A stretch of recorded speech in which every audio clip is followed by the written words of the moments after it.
गोजोन मोनाबिलिनि बयनोबो गोजोननायखौ हरबाय लोगोफोर आरो नोंथांमोनखौ बड' एसएम आपडेटनि गोदान रादाबाव बरायबाय। मिजिंथियो गासिबो गाहामै दङ। दिनै नोंथांमोननि थाखाय गोदान खौरां लाबोदों। नोंथांमोना गुसुं समावनो गासै रादाबखौ मिथिनो हागोन। अन्नानै भिडिअखौ जोबजासे नाय। फैदो लोगोफोर बिदिबा दिनैनि गोनांथार बर' रादाबाव। गिबि रादाबाव दङ दिल्ली रायजोआव साख्रि होगोन होनना लानानै फैदोंमोन 4 लाइमोन सिख्लाफोरखौ। थांनाय सुनिबाराव बायहाथानिफ्राय 4 लाइमोन हिन्जावफोरजों लोगोसे सासे दायनिगिरिखौ पुलिसा हमनो हानाय जादों। पानेरि पुलिसा मोनसे सोर सुलुं मोननानै अपारेशन खालामनानै 4 लाइमोन हिन्जावसाफोरखौ कामरुप जिल्लानि बेन्दोंआव थानाय बायहाथानिफ्राय बोखांनो हानाय जादों आरो सासे लांखारग्राखौबो हमनो हायो। मोनथिनो मोननाय बायदिब्ला दिल्ली रायजोआव साख्रि होगोन होननानै लानानै फैदोंमोन 4 लाइमोन हिन्जावसाफोरखौ सासे दुथाङा। पानेरि पुलिसा फोरमायनाय बायदिब्ला 4 लाइमोन सिख्लाफ्रा उदालगुरि जिल्लानि पानेरि पुलिस थानानि सिङाव थानाय 1 नं गुरुहाजार गामिनि होनना मोनथिहोदों आरो लांखारग्रायाबो गंसे गामिनो 32 बोसोर बैसोनि गियासालि होनना सिनायथि होदों। आसामनि गिबि मन्त्रि हिमन्त बिश्व शर्मा बिथाङा रबिता राभा आरो समायना राभानि गोमोथाव जिउ जोबस्रांनाय जाथायखौ गोजौ थाखोनि नायबिजिरनो बिथोन होबाय। थांनाय सुनिबारखालि क'क्राझार जिल्लानि अभयापुति बान्दरपारा गामियाव सोमोनांथावै नखरसेनिनो बिब' बिनानाव सोमोन्दोनि बिबेसन राभानि फिसाजो रबिता राभा 14 बोसोर आरो सपन राभानि फिसाजो समायना राभा 16 बोसोरखौ हाजो साखाथिनि फांसे थाइजौ बिफांनि दालाइनिफ्राय दौलें लागायनाय हालोदनिफ्राय बोखांनो मोननाय जाथाया गासै खौरां बिजोङाव गोसारनायनि उनाव आसामनि गिबि मन्त्रि हिमन्त बिश्व शर्माया दिनै अभयापुति गामियाव फैना सुलाद लाफैदों आरो जाथायनि सायाव गुवारै संदाननांगौ होनना पुलिस बिफानखौ बिथोन होदों। नखरनि सोद्रोमाफोरजों सावरायज्लायनायनि उनाव गिबि मन्थ्रिया बिटिआरनि गाहाय मावफुं सोद्रोमा प्रमद बर', सानजा क'क्राझार बियाबनि एमएलए लरेन्स इस्लारि, बारग' एमएलए अशोक सिंघि आरो बिटिएडिनि आइजिपि क'क्राझार जिल्लानि एसपिजों जाथायनि सायाव गुवारै सावरायज्लायो होनना फोरमायो। थामथि रादाबाव दङ देहा फाहामगिरिखौ जिउ फोजोबनायनि हुमखि होदों, गिनानै डाक्टरा न'फारसे खारखोमायो। रायजोआव गले गले देहा फाहामगिरिनि सायाव गाग्लोबनाय, इनाय खालामनाय, सिगित्सा खालामनाय जाथायफोरा जानायखौ नुनो मोन्दों। बे समाव सनितपुर जिल्लायाव थानाय निर्मला साहा बागाननि मावथिफोरा बागाननि डाक्टारखौ हुमखि होनाय जाथाया सोराङाव फैदों।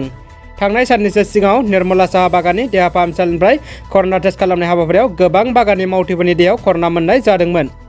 देहा फाहामसालिनि डाक्टार सिमन्त बरुवाया बागाननि मावथिफोरखौ कर'ना टेस्ट खालामनो खावलायदोंमोन, नाथाय निर्मला साहा बागाननि मावथिफोरा कर'ना जिउसाखौ गिनानै टेस्ट खालामनायाव हेंथा होयो। मख'थावनादि बागाननि थागिबि 100निबो गोबां मावथिफोरा लोगो नांनानै देहा फाहामसालिनि डाक्टार सिमन्त बरुवानि थाग्रा न'आव थांनानै फोथैनायनि हुमखि होयो।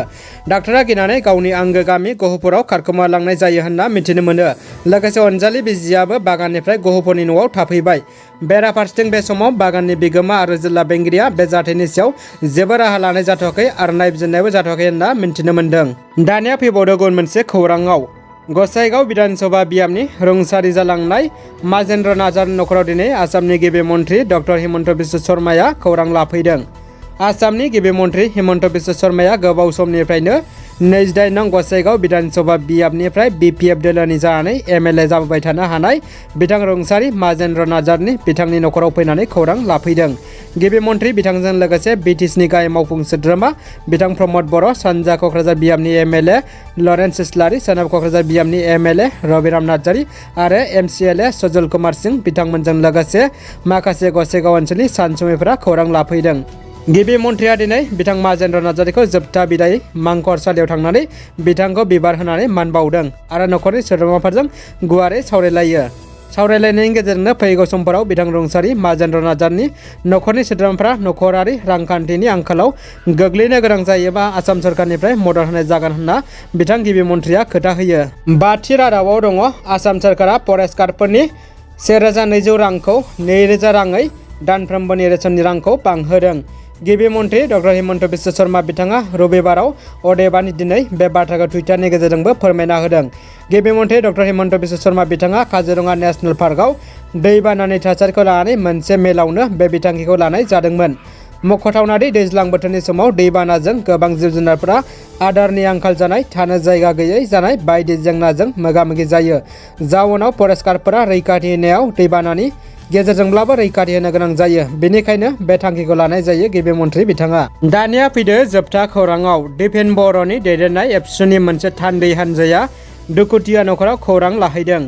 थांनाय 11 जुन 2021 खालाराव बेलासि 4 रिंगायाव क'क्राझार जिल्लानि सिङाव थानाय औवाबारि दख'रानि सिङाव थानाय अभयापुति गामिनि थागिबि सपन राभानि फिसाजो समायना राभा 16 बोसोर आरो सपन राभानि न'से फिसाज्ला बिबेसन राभानि फिसाजो रबिता राभा 14 बोसोरखौ फासि नांनानै थैनाय जाथायखौ मिथिनो मोननानै एबसुनि आफादगिरि दिपेन बर' लोगोसे बोसोनगिरि खुंख्रा सोरगियारि आरो क'क्राझार जिल्ला एबसुनि आफादगिरि कृपेश दैमारिजों लोगोसे सोलोंथाइ नेहाथारि जांगेला औवारि, सुबुं फोनांजाब नेहाथारि थानेश्वर ब्रह्म, गेलेमु नेहाथारि महिम ब्रह्म आरो औवाबारि दख'रा एबसुनि आफादगिरि सन्जय बर' बिथांमोना जयै जाथाय जानाय न'खराव थांनानै खबर लाहैनाय जायो। लोगोसे जाथायनि सायाव नायबिजिरनानै दायनिगिरिफोरखौ थाबैनो हमनांगौ होननानै खुंथायनिसिम खावलायदों।